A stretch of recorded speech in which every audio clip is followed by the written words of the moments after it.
ছাত্ররা তারা যে স্বেচ্ছাতে ডিউটি করেন ভদ্রা মোড় এলাকায়, এই ডিউটি শেষে তারা বাড়ি যাওয়ার পথে MAU ছাত্রাবাসের গলিতে একটা ব্যাগ দেখতে পায়।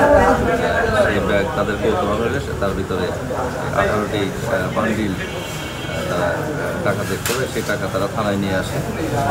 এটা আমরা আমাদের সেনাবাহিনীর কর্মকর্তা আছেন, বিজ্ঞ ম্যাজিস্ট্রেট ওনারা আছেন, তাদের উপস্থিতিতে গণনা করে 17,92,000 টাকা পাওয়া যায়। যেহেতু এটা পরিত্যক্ত অবস্থায় জব্দ করা হয়েছে, আপাতত আমরা বিধি মোতাবেক বিজ্ঞ আদালতের অনুমতি নিয়ে সরকারি কোষাগারে জমা রাখবো। আর এই বিষয়ে আমাদের বিস্তারিত তদন্ত হবে।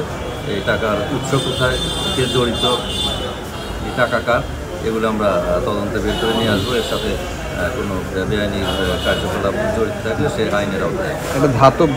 একটা ধাতব পদার্থ আছে, এটা আমরা স্বর্ণকারের দিয়ে পরীক্ষা করাবো যেটা আসলে কী ধাতু, স্বর্ণ বা অন্য কিছু কিনা, সেটা আমরা সার্টিফিকেট নিয়ে এটার বিষয়ে পরবর্তী।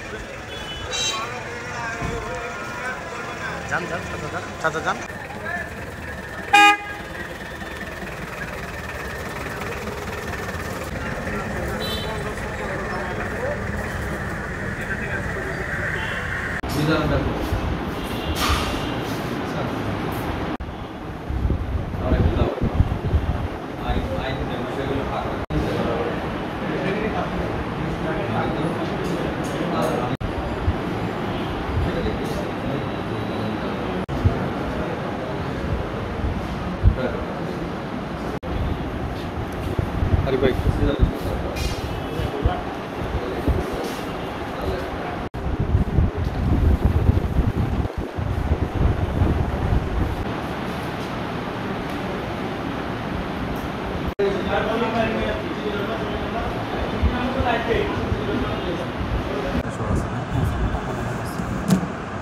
সব